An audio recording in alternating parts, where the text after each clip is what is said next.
नमस्कार बच्चों, स्वागत है आपका यंग माइंड्स के ऑफिशियल चैनल पर। तो हम फिर ऐसे आए हैं एक वीडियो लेकर। जैसा कि आपको हमने पिछले वीडियो देखा होगा, तो हमने उसमें सोवियत संघ के परिणाम और सोवियत संघ के विघटन के बारे में पढ़ लिया था। तो हमारा इस चैप्टर का लास्ट टॉपिक है जो कि है शॉक थेरेपी के बारे में।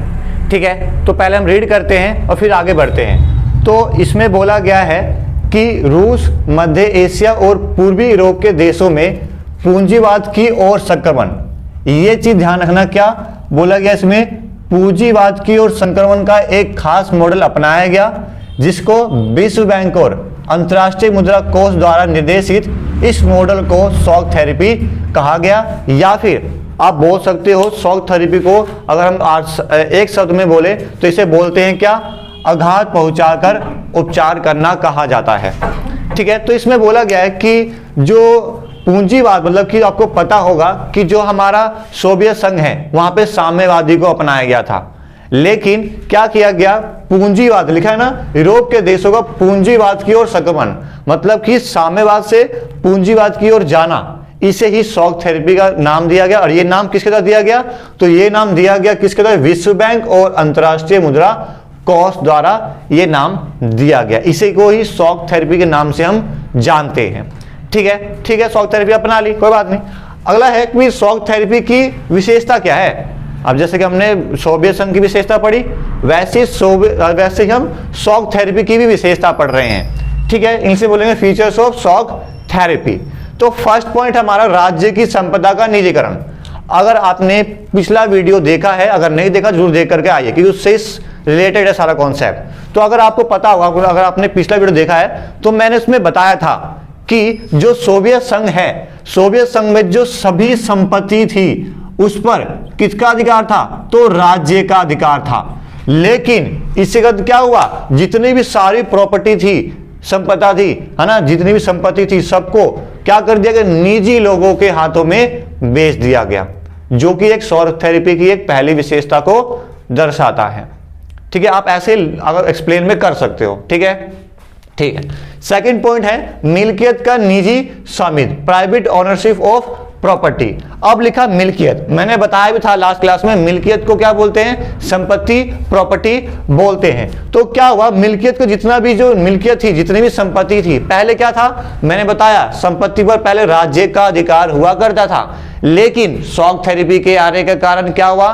सभी मिल्कियत या संपत्ति का क्या हो गया? निजी स्वामित्व हो गया। मतलब कि अब लोगों का संपत्ति पर निजी अधिकार, पर्सनल अधिकार भी होना शुरू हो गया, जो कि एक शॉक थेरेपी की विशेषता को दर्शाता है। ठीक है, आगे चलते हैं। थर्ड पॉइंट में बोला गया सामूहिक फर्म की जगह निजी फर्म। अब मैंने आपको बताया था शॉक थेरेपी की विशेषता में, सोवियत संघ की विशेषता में, कि जितनी भी जैसे बोलते हैं संपदा थी, जितने भी बोल सकते हैं संसाधन थे सोवियत संघ पे, उस पर राज्य का नियंत्रण होता था।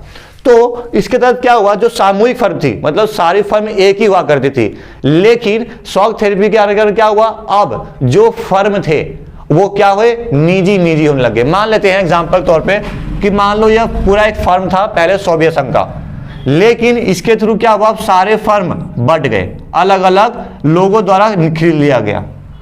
ठीक है, मतलब कि अब लोग अब अलग अलग फैक्ट्री खरीदने लग गए, उन पर अपना उनका खुद का अधिकार होना शुरू हो गया।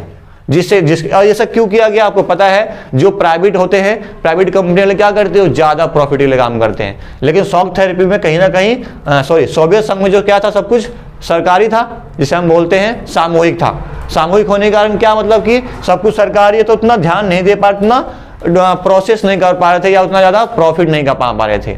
इस कारण शॉक थेरेपी के अंदर क्या गया? पूंजीवाद की ओर संक्रमण हुआ, सब कुछ प्राइवेट कर दिया गया। फर्मों को भी, फैक्ट्रियों को भी क्या किया गया? सरकारी से प्राइवेट कर दिया गया, और जो वो लोग थे वो ज्यादा से ज्यादा प्रॉफिट कमाने के लिए काम कर रहे थे। ठीक है, थर्ड पॉइंट समझ में आया। फोर्थ पॉइंट है मुक्त व्यापार व्यवस्था को अपनाना। अब शॉक थेरेपी के अंतर्गत क्या किया गया ना कि मुक्त व्यापार को अपनाया गया। मुक्त व्यापार क्या? आपको जैसे पता ही है कि 15 गणराज्यों को मिलाकर बना था सोवियत संघ। तो जब सोवियत संघ टूटा तो सारे देश अलग अलग हुए, तो इनके बीच व्यापार को बढ़ाने के लिए क्या किया गया? मुक्त व्यापार को अपनाया गया। मतलब कि आप बोल सकते हो जो टैक्स व्यवस्था लगती है ना, जिसे हम बोलते हैं सीमा कर, है ना, सीमा कर जो लगता है उसे हटा देगा। अब जब हमारे बॉर्डर टैक्स या सीमा कर लग ही नहीं रहा है तो हम ज्यादा से ज्यादा क्या करेंगे, एक दूसरे से वस्तुओं का आयात और निर्यात करेंगे, ताकि इनके भी संबंध भी अच्छे रहे। और मेन मकसद जो था टैक्स को हटाने का वो क्या था, डेवलप करने का। ठीक है, ये ध्यान रखना। अगला पॉइंट है मुद्राओं का आपसी परिवर्तनीयता। अब क्या किया गया कि जो 15 गणराज्य थे उनमें एक दूसरे के देशों की जो करेंसी थी, जो नोट थे, मुद्रा थी, वो चल सकती थी। ऐसा इसलिए किया गया ताकि मान लो किसी के पास, किसी देश के पास 15 में से किसी जो 15 गणराज्य से मिलकर बना था सोवियत संघ, उनमें से किसी की दूसरे राज्य की या देश की, राज्य नहीं बोलेंगे, देश की जो मुद्रा होती है वो नहीं है, तो फिर तो वो ट्रेड नहीं करेगा, है ना। तो ट्रेड करने के लिए क्या चाहिए, उसकी करेंसी चाहिए ना। लेकिन जिसके पास नहीं है वो क्या करेगा, इसलिए क्या किया गया कि भाई आपकी जो करेंसी है उसी करेंसी से, उसी मुद्रा से, उसी पैसे से आप सामान खरीद सकते हो, मतलब कि आयात निर्यात कर सकते हो। ऐसी व्यवस्था की गई ताकि ये जो देश थे वो क्या कर सके, अपने आप को विकसित कर सके। ठीक है, ध्यान रखना। ठीक है, थोड़ा माइक हिल गया था गाइस, चलो आगे करते हैं। छठा पॉइंट है हमारा पश्चिमी देशों की अर्थव्यवस्था से जुड़ाव। तो क्या किया गया इसके अंतर्गत कि बोला गया कि जो 15 जो गणराज्य थे उनका बोला गया कि आप पश्चिमी देशों के साथ अपने रिलेशन को बढ़ाओ। तो इस रिलेशन से क्या फायदा होगा कि जो ये देश हैं, ये जो 15 गणराज्य थे वो क्या करेंगे, लेन देन करेंगे अगर पश्चिमी देशों से, तो कहीं ना कहीं उनके डेवलपमेंट में ये सहायता करेगा।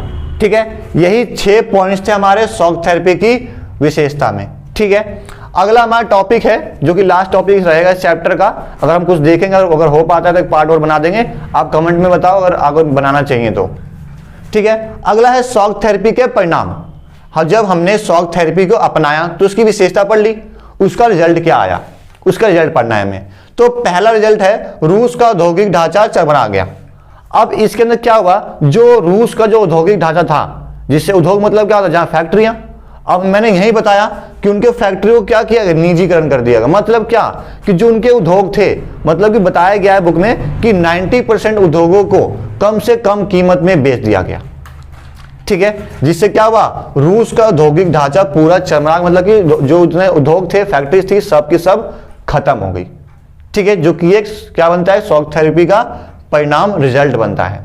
ठीक है, शॉक थेरेपी का एक और परिणाम यह हुआ कि इसे इतिहास की सबसे बड़ी गराज सेल के नाम से भी जाना जाता है। क्यों, क्योंकि जो जितने भी सोवियत संघ में फैक्ट्रीज थे, उद्योग थे, उनको कम से कम कीमत आकर औने पौने, बुक में लिखा गया औने पौने दामों में निजी व्यक्तियों के हाथ में बेच दिया गया, जो कि सोवियत संघ का क्या बनता है, एक परिणाम बनता है। ठीक है, ध्यान रखना। ठीक है, अगला है अधिकार पत्रों की कालाबाजारी।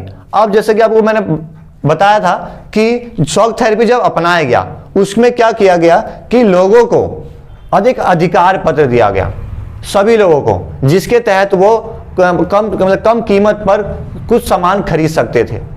ठीक है, तो कुछ लोगों ने क्या किया, जिनके पास खाने के पैसे नहीं थे, वो सामान क्या खरीदेंगे फैक्ट्री से, तो उन्होंने क्या किया, उन अपने अधिकार पत्रों को अमीर लोगों को, जिनके पास पैसा था, या धनी लोगों को क्या किया, बेच दिया। तो इसी को क्या बोला गया, इसी को बोला गया अधिकार पत्र की कालाबाजारी।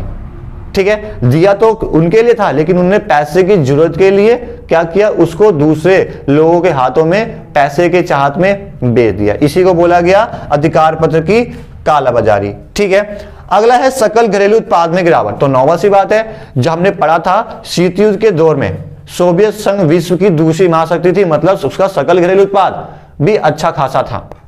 लेकिन जब शॉक थेरेपी अपनाया तो उसका रिजल्ट एक क्या हुआ कि जो उसका सकल घरेलू उत्पाद था वो धीरे धीरे गिरने लग गया, और आखिरकार जिस देश में उत्पादन इतना होता था कि वो दूसरों को क्या करता था, निर्यात करता था। लेकिन अब शॉक थेरेपी के कारण उसे दूसरे देशों से क्या करना पड़ रहा है, आयात करना पड़ रहा है। मतलब कि दूसरे देशों से खाद्य पदार्थों का आयात करना पड़ रहा था, जो कि एक सोवियत संघ का क्या बनता है, परिणाम बनता है। ठीक है, अगला पॉइंट है रूसी मुद्रा रूबल में गिरावट। अब नौवां सी बात है, हमने अभी देखा जब उसके सकल घरेलू उत्पाद में गिरावट आई तो क्या हुआ, लेन देन में कमी आई। लेन देन में कमी आने के कारण क्या हुआ, जो रूस की मुद्रा थी रूबल, उसमें बहुत तरह से नाटकीय परिवर्तन आया। मतलब जो उसकी करेंसी की जो वैल्यू थी वो धीरे धीरे कम होनी शुरू हो गई, जो कि सोवियत संघ के या शॉक थेरेपी के परिणाम के रिजल्ट के रूप में जाना जाता है। ठीक है, अगला हमारा लास्ट पॉइंट है इसका, जो कि माफिया वर्ग का उदय।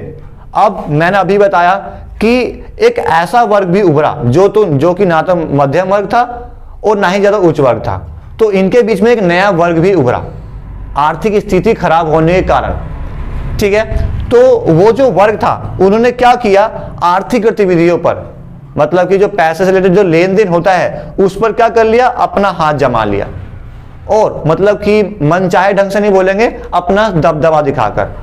इसी को बोला गया है क्या, माफिया वर्ग का उदय, जो कि शॉक थेरेपी का एक परिणाम बनता है। ठीक है गाइस, हमारी तरफ से ये चैप्टर यहीं खत्म हुआ, लेकिन अगर आप चाहते हो थोड़ा बहुत और तो मुझे कमेंट में बताना, मैं ट्राई करूंगा कि अगला पार्ट बनाऊं, लेकिन मेरे हिसाब से ये चैप्टर खत्म हो गया है। और गाइस हमारा ये चैप्टर खत्म हो गया है, और जो भी प्रीवियस वीडियो है पार्ट 1 पार्ट 2 जो भी है मैं आपको वो डिस्क्रिप्शन में डाल दूंगा, और जो भी ये नोट्स हैं आप इस नोट्स को इंस्टाग्राम के आईडी पे आप जा सकते हो, जो कि मैं डिस्क्रिप्शन में यहाँ पे लिंक या फिर आपको आईडी शेयर कर दूंगा, वहां से आप वहां पे जाके नोट्स ले सकते हो। तो ठीक है गाइस, मिलते हैं इसी के साथ, थैंक यू।